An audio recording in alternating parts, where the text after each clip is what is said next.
तो बच्चों आज हम लोग स्टार्ट करेंगे करंट अफेयर्स से। करंट अफेयर्स पेपर नंबर 4 है। मैं ज़रा आपको एक बार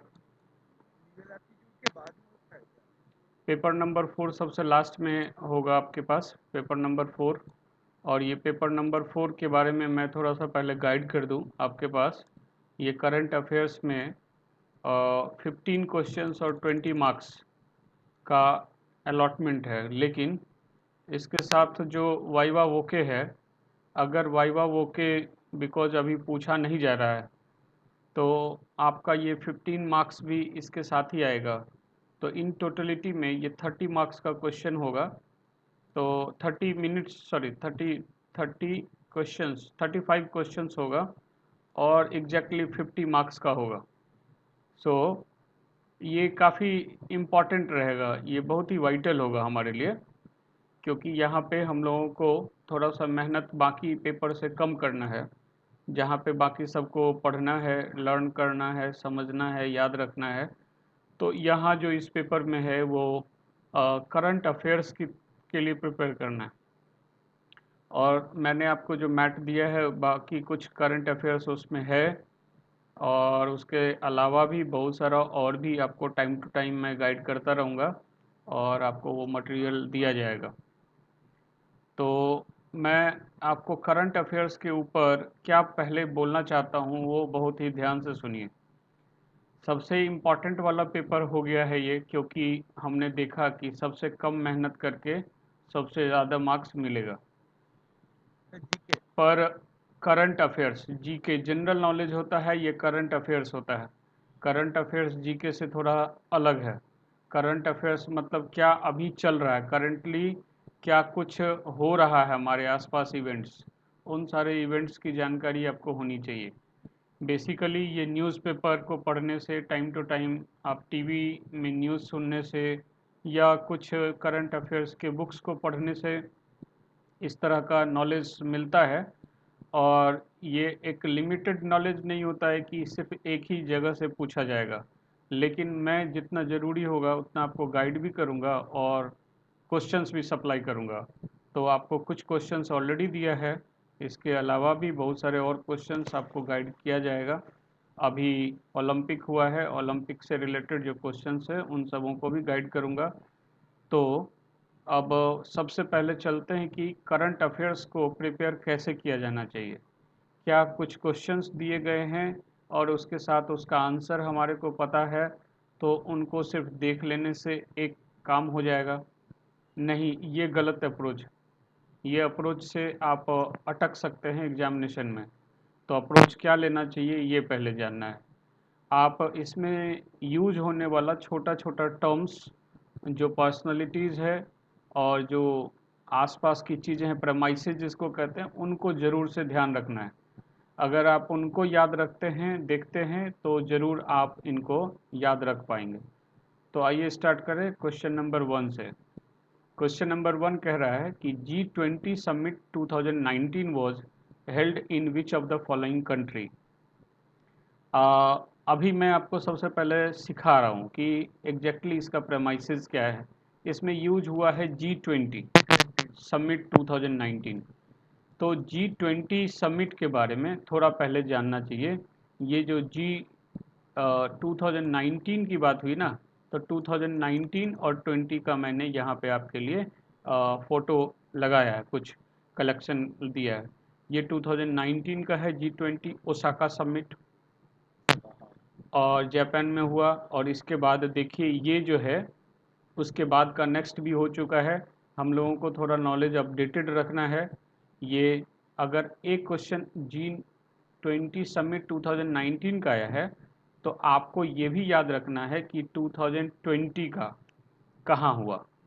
ठीक है ना? तो 19 का तो अपन समझ गए कि 19 का जापान में हुआ, ये बात तो राइट है। लेकिन जो 20 वाला है, ये 20 वाला रियाद में हुआ। ठीक है, तो ये रियाद में हुआ। तो अब इस तरीके से हम लोगों को अपने, और भी आपने देखा ना कि मैंने आपके लिए एक क्वेश्चन एक्स्ट्रा बना दिया और वो था रियाद। तो ये रियाद 20 वाला समिट हुआ, यूएई में है, यूनाइटेड अरब में है, तो रियाद। और ये देखिए कि ये सब कुछ कैसे हुआ था, वीडियो कॉन्फ्रेंसिंग से हुआ था। तो हमारे प्राइम मिनिस्टर भी इसको सब लोगों को बातचीत कर रहे हैं, उन लोगों के साथ ये चल रहा समिट चल रहा है, जिसमें सब लोग अपना अपना यहाँ पे आप देख रहे हैं फिजिकली है, मीटिंग हुई है, कोविड नहीं था और कोविड के टाइम में ऐसा हुआ। तो आपको ये भी याद रखना है कि G20 क्या है। G20 or 20 group of 20 is intergovernmental forum comprising 19 countries and the European Union। आपने समझ लिया कि 20 का नंबर कहाँ से आया है, 19 तो कंट्रीज हैं और एक यूरोपियन यूनियन है। So it works to address major issues relating to global economy, so such as international financial stability, climate change, migration and sustainable development। तो इन सारे इश्यूज को लेकर ये 19 कंट्रीज प्लस यूरोपियन यूनियन का एक ग्रुप है जिसको G20 कहते हैं। 2019 का मीटिंग जो हुआ वो ओसाका में हुआ और 20 का मीटिंग रियाद में हुआ। तो बेसिकली आपको मैंने सिर्फ एक क्वेश्चन नहीं सिखाया है, ये क्वेश्चन तो सिर्फ एक यहाँ पे था। अगर सिर्फ हम इसको पढ़ के जाएं कि G20 समिट 2019 कहाँ हुआ, तो आंसर 9 ये जापान है। लेकिन बिकॉज ये तो करंट अफेयर्स है, तो करंट अफेयर्स आपको उससे रिलेटेड भी एस्पेक्ट को जानना। तो अभी आपने और क्या क्या सीखा, आपने सीखा 20 का समिट कहाँ हुआ, आपने सीखा कि G20 में कौन कौन लोग हैं, तो 19 कंट्रीज है प्लस यूरोपियन यूनियन है। इन किन बातों के ऊपर ये डिस्कस होता है, ये global economy, international financial stability और climate change, migration and sustainable development के ऊपर बात होती है। ये नोट भी आपके पास रहेगा। आपका क्या काम रहेगा, आपका काम रहेगा कि इसको पिक्चर के साथ देखिए, सो दैट कि आपको ऑलवेज याद रहे। और ऊपर से ये वीडियो तो है ही, तो सारा डिस्कशन आपके पास रहेगा। Who is the current chief minister of Madhya Pradesh. Madhya Pradesh के चीफ मिनिस्टर में अलग अलग नाम दिया है, कमलनाथ, दिग्विजय सिंह, ज्योतिरादित्य सिंधिया, शिवराज चौहान। शिवराज सिंह चौहान अभी इस समय में करेंटली चीफ मिनिस्टर हैं। तो कब से हैं ये भी डेट आपको दे दिया है, 23 मार्च 2020 से हैं। पिक्चर को देखने से अपने को ध्यान रहता है कि शिवराज सिंह चौहान हैं कौन। इनके पहले कमलनाथ जी थे, कमलनाथ यहाँ पे है, तो इनके पहले प्रीडिसेसर्स थे वो। तो आप सिर्फ एक क्वेश्चन नहीं पढ़ रहे हैं, आप एक साथ कई क्वेश्चन को पढ़ रहे हैं। तो अब मुझे लगता है कि भूलने का चांसेस कम हो गया है। भूलने का चांसेस नहीं है वो तो नहीं कहूँगा, बट कम हो गया है, क्योंकि आप जैसे पिक्चर देख लेते हैं शिवराज सिंह चौहान को, तो आपको याद रहेगा कि ये मिस्टर शिवराज सिंह चौहान है जो इस समय में करेंटली मध्य प्रदेश के चीफ मिनिस्टर है। इनके पहले कमलनाथ जी थे। तो आइए क्वेश्चन नंबर 3 को जरा हम लोग अप्रोच करें। ये है, legislative assembly of which among the following states has become paperless.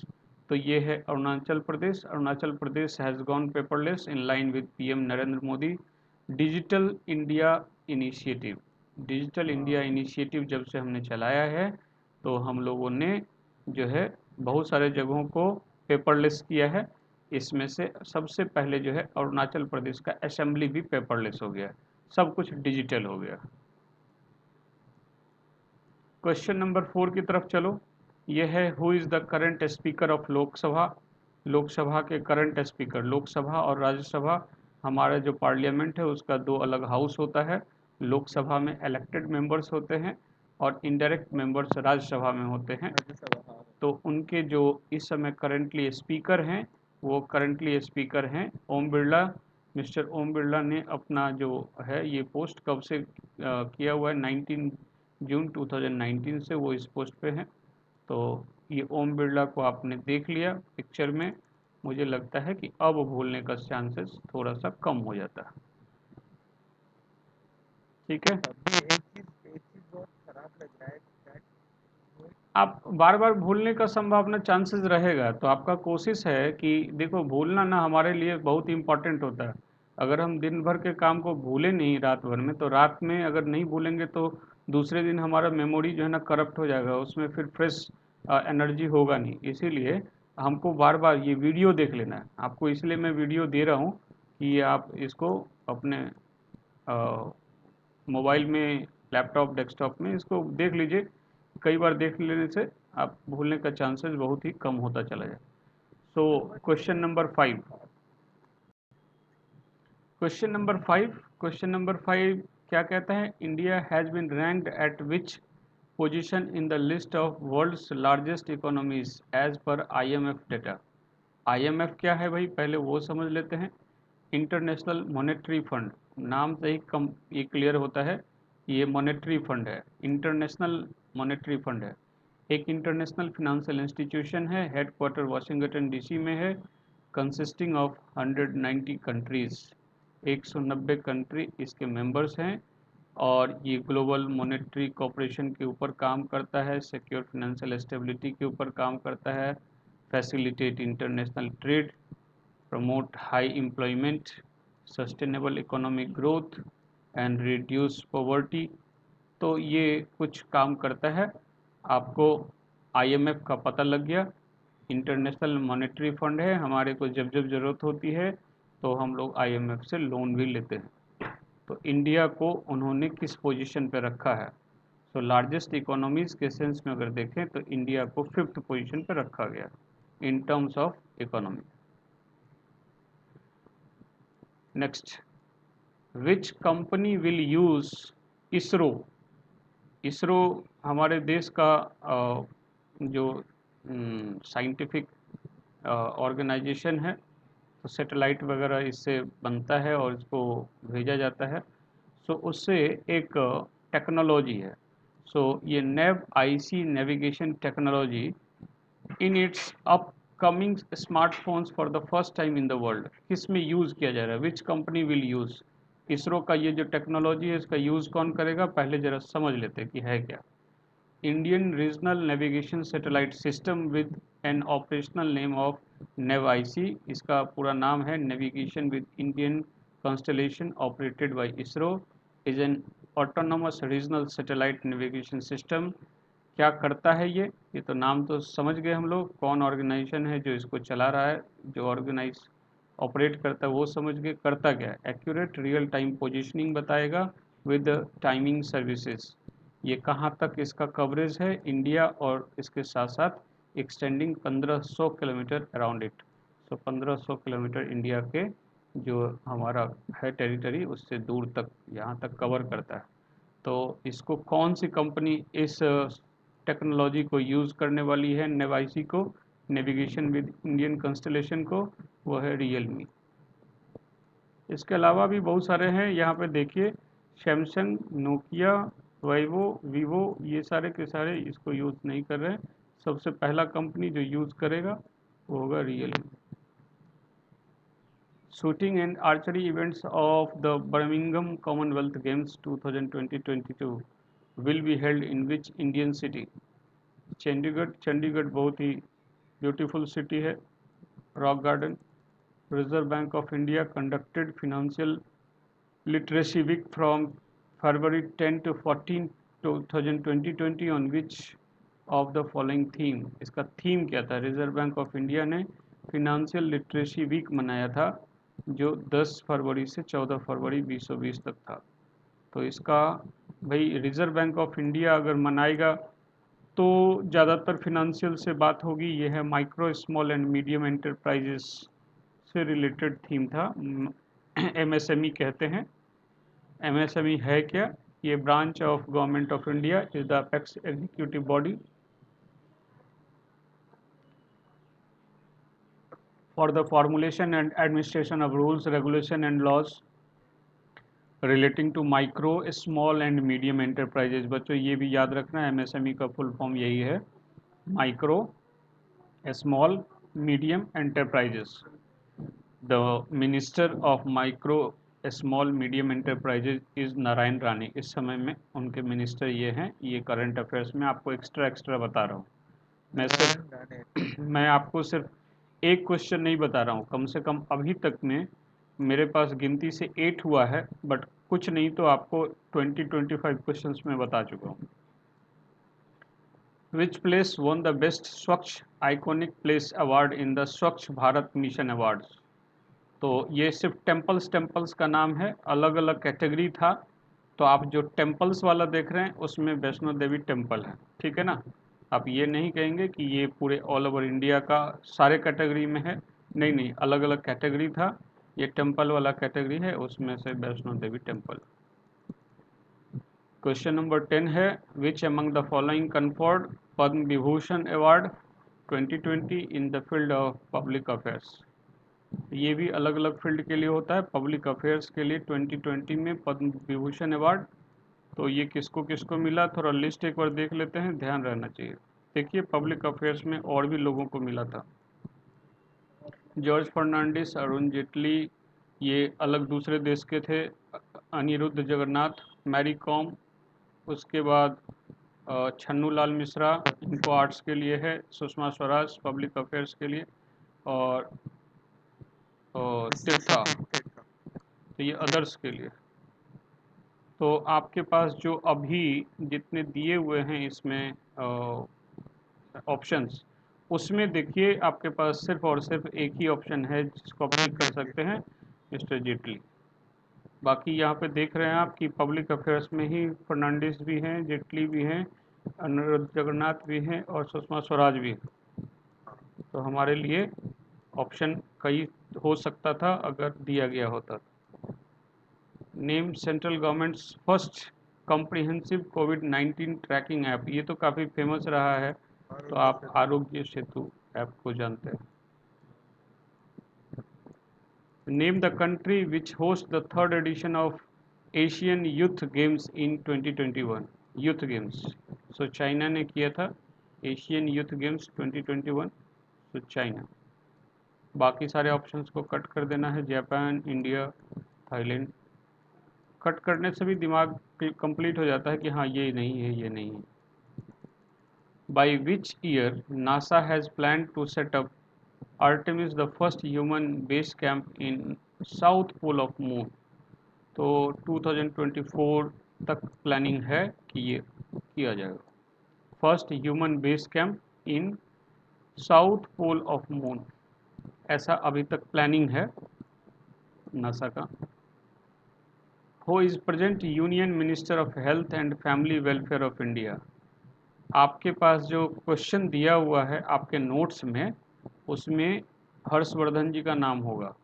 आप उसको कट कर देंगे और वहाँ पे ऐसा लिख लेंगे, बिकॉज अभी मिनिस्ट्री में जो फेरबदल हुआ है उसके हिसाब से मनसुख मंडविया को बनाया गया है। अब ये मनसुख मंडविया जी अभी इस समय currently union minister of health and family welfare हैं, पहले डॉक्टर हर्षवर्धन जी थे, ठीक है। बाकी श्री रामविलास पासवान, राजनाथ सिंह, अमर सिंह, ये लोग नहीं। तो आपको मैं अपडेटेड इन्फॉर्मेशन दे रहा हूँ सो दैट कि अभी आपका जो एग्ज़ाम रहे उस एग्ज़ाम में अगर देख लेना गौर से, मैं क्यों बताया दोनों ही नाम क्यों लिखा।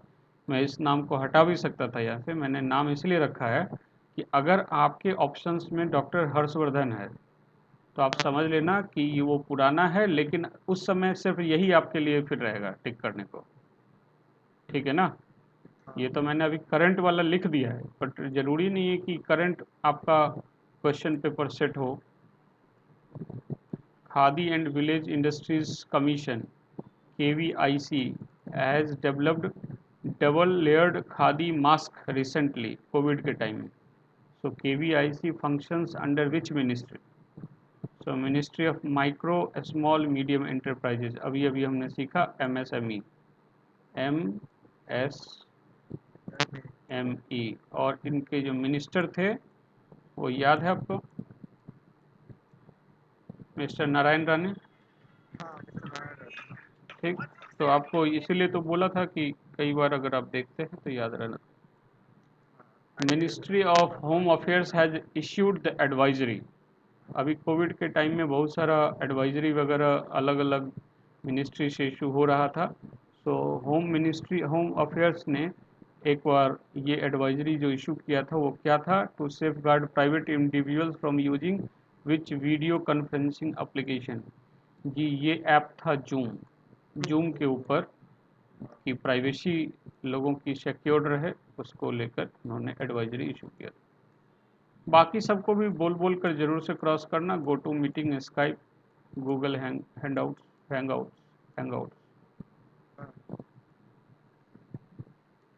फेसबुक हैज़ बाउट, अभी अभी फेसबुक ने कुछ स्टेक लिया है 9.99% स्टेक फॉर 43,574 करोड़ में, in which of the following Indian company recently.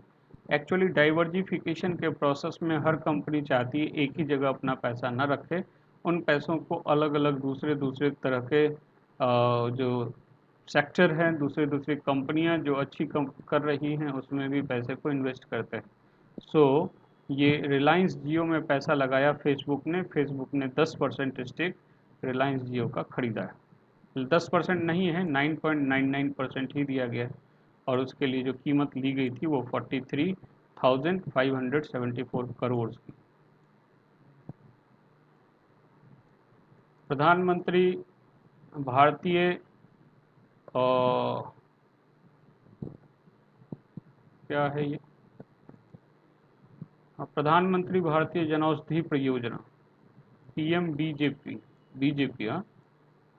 भारतीय Janaushadhi Pariyojana is an initiative under the aegis of which ministry, किस मिनिस्ट्री के अंदर हुआ है ये, केमिकल एंड फर्टिलाइजर्स के अंदर हुआ।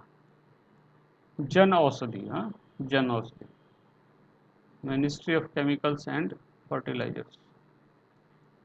Name the medicine which was recommended by National Task Force for, अभी कोरोना वायरस के लिए बताया गया था, आईसीएमआर ने हम लोगों को ये हाइड्रोक्लोरोक्विन, ये बहुत ही फेमस हुआ। इसके ऊपर जो अमेरिका के उस समय के प्रेसिडेंट थे उन्होंने भी काफ़ी डिमांड किया था, और इंडिया ने बहुत सारा हाइड्रोक्लोरोक्विन इंडिया से भेजा भी था, एक्सपोर्ट भी किया था यूएसओ को। तो मनरेगा आपने काफ़ी कई बार सुना होगा, अगर टीवी देखते होंगे तो मनरेगा, या न्यूज़पेपर में भी पढ़ा होगा इसको, मनरेगा बहुत ही गवर्नमेंट ऑफ इंडिया का बहुत ही इम्पोर्टेंट ये एक परियोजना है। तो इसका पूरा नाम है महात्मा गांधी, एमजी तो ठीक है, नेशनल तक भी ठीक है, लेकिन जहाँ जाकर आप अटक जाएंगे वो होता है रूरल एम्प्लॉयमेंट। ये एम्प्लॉयमेंट से रिलेटेड है, ना कि एम्प्लॉयर से रिलेटेड है, ना ही एनर्जी से रिलेटेड, ना ही एक्सटेंशन, रोड एक्सटेंशन नहीं। तो ये सब नहीं है, ये नहीं है, एम्प्लॉयमेंट देने का काम होता है इसमें। सो ये एम्प्लॉयमेंट देता है मज़दूरों को, लेबर जो है, लेबर फोर्स को काम देने का, अलग अलग जगह पे जहाँ भी नेशनल कुछ स्कीम्स में कुछ काम हो रहा है, बन रहा है, कंस्ट्रक्शन का काम होता है, वहाँ पे Mahatma Gandhi national rural employment guarantee scheme के अंदर MNREGA. Who is the present chief executive officer of NITI Aayog. तो हम लोग पंचवर्षीय योजना आपने सुना होगा। तो सबसे पहले 5 साल के लिए एक योजना बनाई जाती है कि हमारा देश अगले 5 साल तक में किन किन सेक्टर्स को फोकस करेगा, किन किन चीज़ों के ऊपर खर्च करेगा। तो उसके लिए जो इस समय चीफ एग्जीक्यूटिव ऑफिसर हैं, सीईओ, वो है अमिताभ कंठ। अमिताभ कंठ जी को आप एक बार पिक्चर देखने से याद रहेगा कि अमिताभ कंठ जी हैं, कैसे दिखते हैं, और याद रहने के लिए ठीक रहेगा। Question number 22. Which ministry has released the e-booklet titled 1 Year of Modi 2.0 towards a self-reliance India? Bharat को स्वावलंबी बनाने के लिए 1 Year of Modi 2.0, जो सेकेंड उनका इस समय टर्म चल रहा है, उसमें तो किस मिनिस्ट्री ने एक ई बुकलेट रिलीज़ किया, वो था इंफॉर्मेशन एंड ब्रॉडकास्टिंग मिनिस्ट्री। बाकी सबको भी पढ़ लेना है। मिनिस्ट्री ऑफ एचआरडी, इसका तो नाम ही बदल गया है। मिनिस्ट्री ऑफ होम अफेयर्स ये भी नहीं है। कॉरपोरेट अफेयर्स नहीं है। कॉरपोरेट अफेयर्स से हम लोग डील करते हैं, हम लोगों को बहुत सारा काम रहता है हमेशा ministry of corporate affairs mca.gov.in में। विच of the following is the longest express way in India. likely to be completed by 2020-21। Actually ये पूर्वांचल एक्सप्रेसवे है। पूर्वांचल एक्सप्रेसवे 340.8 किलोमीटर लंबा 6 लेन वाइड एसएस कंट्रोल्ड एक्सप्रेसवे है यूपी में। सो ये आपको ये सारी बातें याद रखनी है। 340 किलोमीटर अप्रॉक्स ये पूर्वांचल एक्सप्रेसवे। हिमालयन एक्सप्रेसवे नहीं है, दिल्ली मेरठ एक्सप्रेसवे नहीं है, यमुना एक्सप्रेसवे नहीं है। किसी समय यमुना एक्सप्रेसवे का प्रोजेक्ट भी काफ़ी चर्चा में रहा। क्वेश्चन नंबर 24 पे आते हैं। Which country has propose the idea of G7+3 named as 10 democracies D10। तो एक्चुअली ये जो D10 है इसमें पहले से G7 ही है, और G7 में जो हिसाब है अभी तक का कंट्री जो मेंबर्स हैं वो है Canada, France, Germany, Italy, Japan, UK, USA और यूरोपियन यूनियन। तो अगर आप काउंटिंग करेंगे तो 1 2 3 4 5 6 7 यही हो जाता है। एक अलग से जुड़ा हुआ है वो है यूरोपियन यूनियन। ठीक, तो ये G7 अभी भी नाम है, बट एक्चुअली ये G7 प्लस यूरोपियन यूनियन है। उसमें 3 और मेंबर्स को जोड़ने की बात की गई है। तो ये कौन है, कौन कंट्री ने ऐसा कहा, तो किसने ये मामला उठाया? तो 2 हैं कंट्रीज़, एक है यूनाइटेड स्टेट्स और दूसरे है United kingdom. Both have announced the expansion of G7। लेकिन यूनाइटेड स्टेट्स हैज़ प्रपोज 4, उन्होंने कहा कि 4 और डेमोक्रेटिक कंट्रीज़ को जोड़ते हैं, जबकि यूनाइटेड किंगडम ने कहा कि G7 में 3 और को जोड़ते हैं। इस तरीके से 10 डेमोक्रेसीज को एक साथ जोड़ेंगे। लेकिन रसिया को इससे दूर रखना है, वहाँ पे डेमोक्रेसीज नहीं है, इसलिए डेमोक्रेटिक कंट्रीज ही सिर्फ इसके मेंबर्स होंगे। सो ये एक्चुअली में जो प्रपोजल है वो यूके का है, G7+3 का। अगर आपसे पूछा जाएगा G7+4 का प्रपोजल तो उसमें नाम आ जाएगा यूएसए का। इसमें है ही नहीं ऑप्शन, होना भी नहीं चाहिए, और अगर होता भी तो हम लोग उसको क्रॉस कर देते। रशिया को बाहर रखना है G7 से, इसीलिए इसको तो होना ही नहीं। तो एक और क्वेश्चन कर लेते हैं। ये है who has been appointed as the new president of Confederation of Indian Industry CII। तो आपके पास जो दिया हुआ है आंसर्स, उसमें उदय कोटक हैं, सो कोटक ग्रुप के CMD।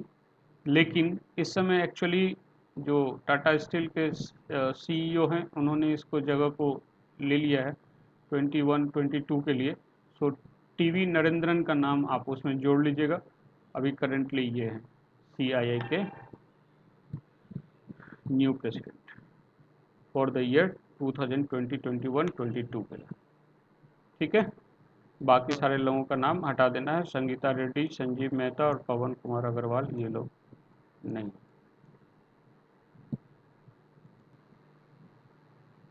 नेक्स्ट 26 में आते हैं। Name the sports and youth affairs minister of India who has launch 25।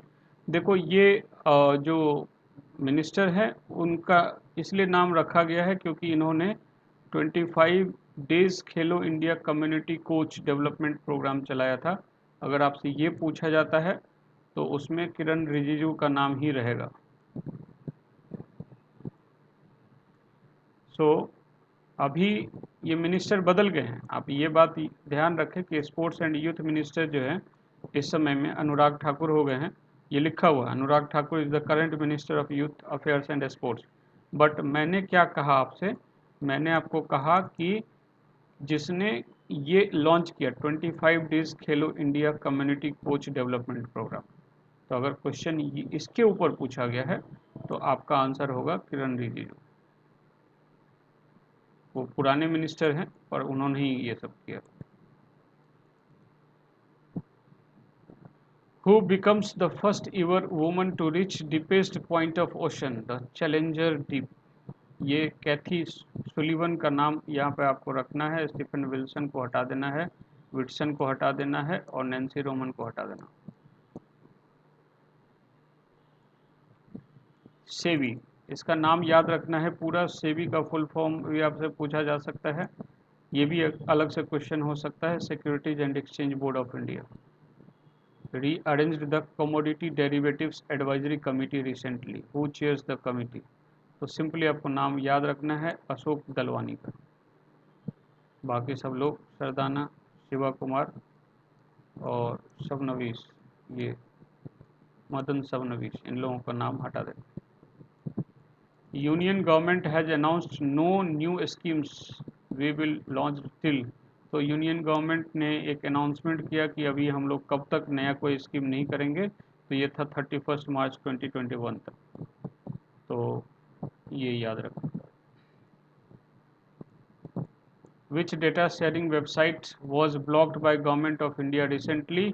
ये चाइनीज़ था, ये चाइनीज़ वी ट्रांसफ़र, एक ये भी याद रखना। 31.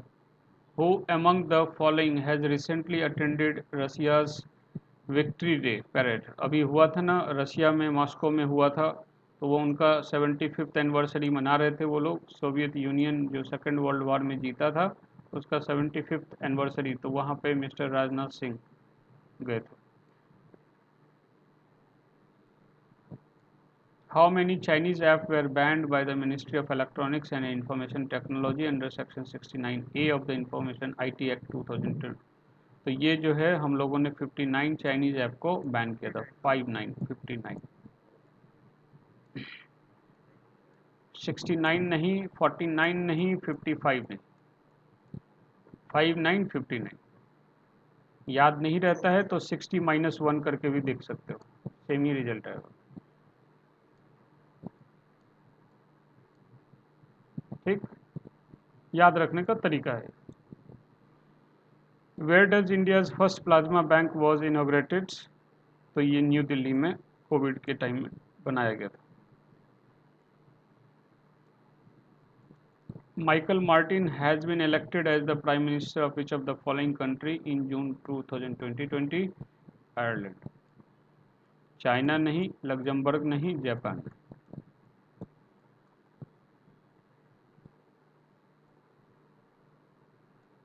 Recently, Anandi Ben Patel assumed additional charge of caretaker governor of Madhya Pradesh. Governor के रूप में पहले वो चीफ मिनिस्टर होती थी आपको गुजरात की, लेकिन उसके बाद उन्होंने जब से चीफ मिनिस्टरशिप छोड़ा, उसके बाद से गवर्नर उनको बनाकर भेजा गया।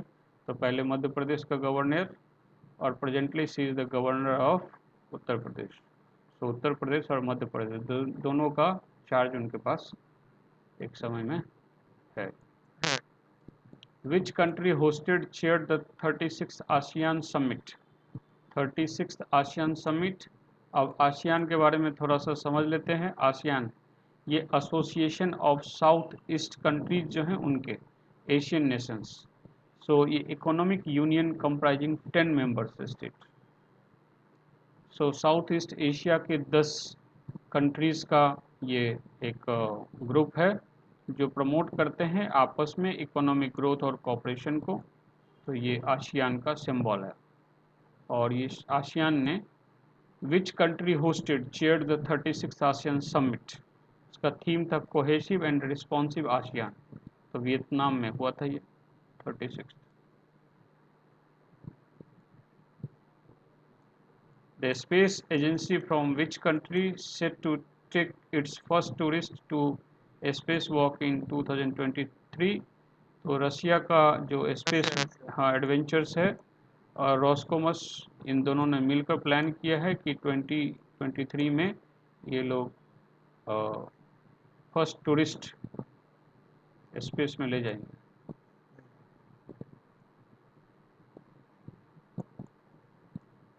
Recently, Government of India virtually launched world first yoga university, Vivekananda yoga university, in which of the following country? Los Angeles में, और बाकी सबको हटा देना है। Cross Rome, London, Berlin. 39. Who has been appointed as the chairman of National Institute of Public Finance and Policy, NIPFP? ये भी याद रखना है, national institute of public finance and policy, for 4 years with effect from 22 जून 2020। सो ये उर्जित पटेल पहले reserve Bank of India के governor भी हुआ करते थे।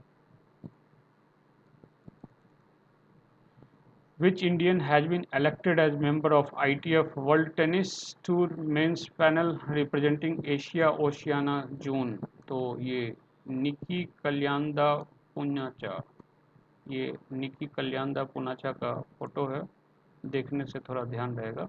लिएंडर पेस तो नहीं ही दिखते हैं, यूकी भांबड़ी नहीं दिखते हैं, महेश भूपति दिख नहीं रहे हैं। ये टेनिस प्लेयर हैं, नए टेनिस प्लेयर हैं, तो इसीलिए इनको याद रखना है। elected as member of ITF World Tennis Tour Men's Panel, Asia Oceania zone की तरफ से। Election Commissioner of India recently announced postal ballot rules will be applicable for voters over the age of, so अभी तक जो postal ballot है दूर दराज में रहने वाले जो गवर्नमेंट एम्प्लॉय थे उन लोगों के लिए होता था, बट अब इलेक्शन कमिश्नर ऑफ इंडिया ने कहा है कि बिकॉज 65 के एज के बाद लोग बाहर जाकर वोट देना पसंद नहीं करते हैं, इसलिए उनके लिए भी पोस्टल बैलेट रूल को अप्लाई किया जाएगा। So 65 years, not 70, not 75, not 80। Indian Railways plan to launch the first set of private train by which year? Private train, so private train कब से होगा? तो 2023 से। प्राइवेट ट्रेन, अभी तक प्राइवेटाइजेशन नहीं हुआ था रेलवे में, बट अब प्राइवेटाइजेशन की बात हुई है। सो कंज्यूमर प्रोटेक्शन एक्ट, ये एक्ट है, सो 1986 का एक्ट था जिसको इस समय में अमेंड किया गया है और has come into effect which date? तो ये 2019 में जो अमेंड हुआ है उसके बाद ये CPA 2019 कहलाएगा, कंज्यूमर प्रोटेक्शन एक्ट 2019। आपको पढ़ना भी है एग्जीक्यूटिव में पेपर नंबर 2 के अंदर, ये EBCL में है, सो economic and business and commercial law में एक चैप्टर है। सो कंज्यूमर प्रोटेक्शन एक्ट वो कब से इफेक्टिव हुआ है वो याद रखना है आपको, डेट 20 जुलाई 2020 से। Which state will host the 4th edition of Khelo India youth games इन 2020-21? ये हरियाणा इसको कर। Question number 45, national education policy 2020 emphasizes to set up which of the following fund? सो ये जेंडर इंक्लूजन फंड है। जेंडर इंक्लूजन फंड क्यों बनाया गया है? Nation's capacity to provide equitable quality education for girls as well as transgender students. Girls और transgender students को भी एजुकेशन अच्छे तरीके से दिया जा सके, उसके लिए पैसे इकट्ठा किए गए, तो उसका लिए जो पैसा इकट्ठा किया जा रहा है वो जो फंड है उसको जेंडर इंक्लूजन फंड कह रहा है। तो आपको सिर्फ इसमें ट्रांसजेंडर नहीं, इसमें गर्ल्स भी के एजुकेशन की भी बात है, ध्यान रखना। तो नेशनल एजुकेशन पॉलिसी में ये फंड क्रिएट किया गया। Recently government has change the name of ministry of HRD। आपको भी मैंने ऊपर के क्वेश्चन में कहा था HRD का नाम मिनिस्ट्री ऑफ एजुकेशन हो गया है। सो ये ध्यान रखना, ये सब नहीं है, ये नहीं है, ये सब नहीं है। HRD मिनिस्ट्री ऑफ एजुकेशन हो गया। Question number 47, which course will be discontinued as per national education policy? यानी 2020 में से MPhil को हटा दिया गया। अमर सिंह एक बड़े रिनॉन्ड पॉलिटिशियन थे, उनका कुछ समय पहले ही पास हुए, so he was a politician, Samajwadi party के पॉलिटिशियन हुआ करते थे। Manoj Sinha has been appointed as the new Lieutenant Governor of Union Territory Jammu and Kashmir। तो उनका पिक्चर भी है, आप सो दैट कि आप देख के याद रख सकें। Mister Manoj Sinha. Till when the term of Shri Ajay Tyagi SEBI chairman has been extended? तो उनका टर्म ऑलरेडी एक्सपायर्ड हो चुका था, ख़त्म हो गया था, उसको एक्सटेंड किया गया है Feb 2022 के लिए। श्री अजय त्यागी का पिक्चर यहाँ है, आप इसको देखकर थोड़ा याद रखने की कोशिश करें। Which country is the chairman of BRICS 2020? सो इस समय उसको चेयर कर रहा है Russia.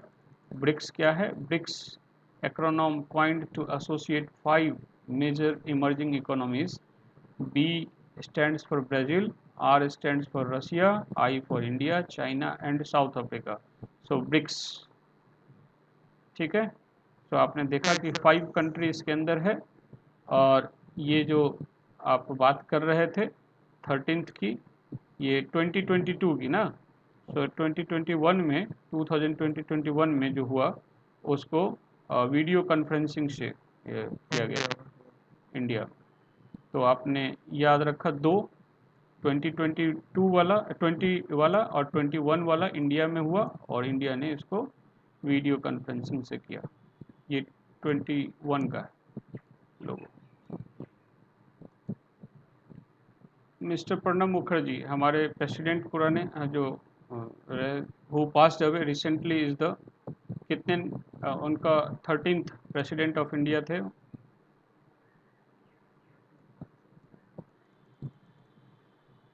Who among the following ministry has banned 118 Chinese mobile apps recently? Ministry of Electronics and Information Technology. 118.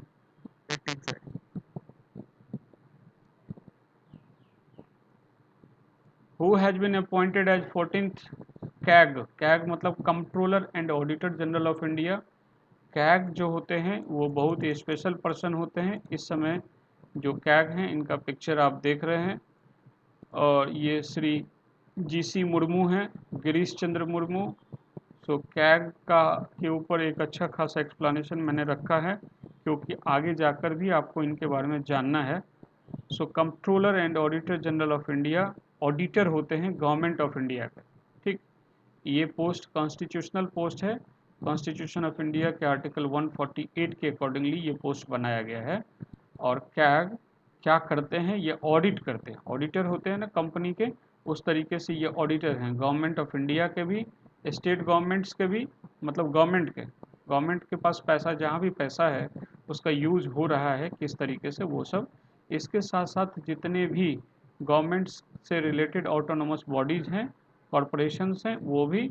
और सिर्फ इतनी ही नहीं, जितने गवर्नमेंट कंपनीज़ हैं उन सबों में ऑडिट तो वो खुद कराते हैं, ये लोग उसके सप्लीमेंटल ऑडिट कराते हैं।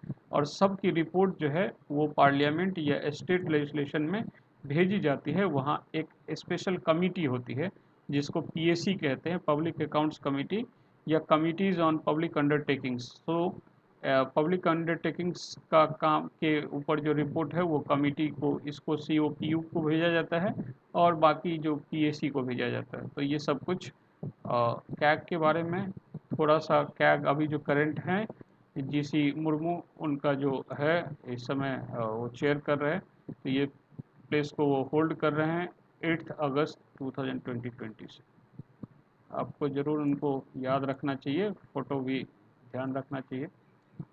इससे पीछे भी कैग सब जो रहे हैं काफ़ी उनकी चर्चा होती रही है।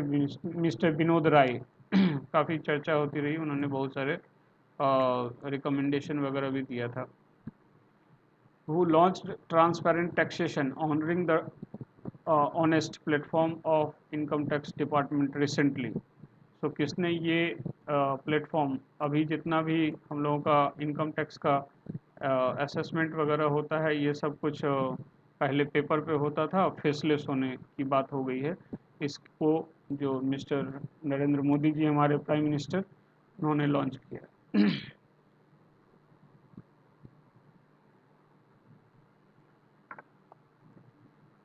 Sri Narendra Modi, Honorable Prime Minister, recently inaugurated submarine optical fiber cable connecting Chennai को ये पोर्ट ब्लेयर से जोड़ता है। तो ये याद रखें, submarine optical fibre cable. Who has been appointed as new election commissioner of India? ये भी बहुत इंपॉर्टेंट पोस्ट है। सो आपके जो मैट है उसमें मिस्टर राजीव कुमार का नाम लिखा है, वो फॉर्मर हैं। इस समय करंटली जो इस ECI को होल्ड कर रहे हैं वो सुशील चंद्रा जी हैं। सुशील चंद्रा जी को आप देखकर ध्यान रखेंगे। Sushil Chandra, mister Sushil Chandra is holding this post since 13th April 2021 and he heads the election commissioner of India. वो सिर्फ देश के अंदर चुनाव नहीं करवाते हैं, ये बात याद रखें कि सिर्फ वो नेशन का नहीं इलेक्शन, बल्कि स्टेट लेजिस्लेशन का ही नहीं, प्रेसिडेंट और वाइस प्रेसिडेंट का भी इलेक्शन जब होता है उसका काम भी चीफ इलेक्शन कमिश्नर का ही है, ईसीआई का ही। ठीक है ना, ये एक्स्ट्रा बात मैंने आपको बताया, ये याद रखना। इतना तो अपन जानते ही थे कि जब इलेक्शन होता है एमपी एमएलए का तो वो ये करवाते हैं, ठीक है, लेकिन प्रेसिडेंट एंड वाइस प्रेसिडेंट का भी यही करवाते हैं। Who amongst the following conferred with Rajiv Gandhi Khel Ratna award in hockey? तो ये अभी रानी रामपाल जो हॉकी टीम, जो वुमेन हॉकी टीम का कैप्टन है, उनको दिया गया था। अच्छा, अब आपको एक इम्पॉर्टेंट बात बता दें कि ये मेजर ध्यानचंद खेल रत्न अवार्ड, अब नया नाम, जो पहले राजीव गांधी खेल रत्न अवार्ड था, आपके पास ऊपर क्वेश्चन में भी लिखा हुआ है, उसको रिसेंटली अभी ओलंपिक के बाद मेजर ध्यानचंद खेल रत्न अवार्ड से बदल दिया गया। सो ये जो right, so highest sporting honour है ऑफ रिपब्लिक ऑफ इंडिया, और इसको ministry of youth affairs and sports इसको अवार्ड को देती है। Which state governments has launch Indira Rasoi Yojana? तो ये इंदिरा वर्ड आप सुनते ही आपको समझ में आ जाना चाहिए, कांग्रेस जहाँ भी गवर्नमेंट है, तो ये राजस्थान में इस समय है, तो राजस्थान इसको चला रही है। ₹8 पर मील, एक मील के लिए सिर्फ 8 रुपये वो लोग लेते हैं। Who launch the book titled presidential years? So Shri Pranab Mukherjee ने लिखा था ये बुक, प्रेसिडेंशियल ईयर्स, तो उनकी बुक है। इसके बाद prime minister Narendra Modi inaugurated world's largest highway tunnel, Atal tunnel, in which state? तो हिमाचल प्रदेश में ये इनॉग्रेट किया गया। लद्दाख क्रॉस करना है, उत्तराखंड क्रॉस करना है, जम्मू एंड कश्मीर को क्रॉस करना है। Question number 62. Which amongst the following was a special purpose VVIP aircraft Air India 1 for exclusive use of President, Vice President and Prime Minister? So ये Boeing 777 777, तो ये referred as 777 is an American wide body airline। ये manufacture आप देखिए Boeing का largest twin jet airplane है ये।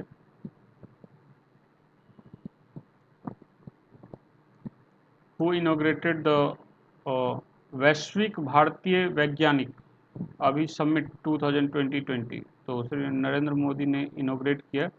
वैश्विक मतलब विश्व, भारतीय वैज्ञानिक, दुनिया भर के जो हैं हमारे साइंटिस्ट, उसमें से वैश्विक भारतीय वैज्ञानिक।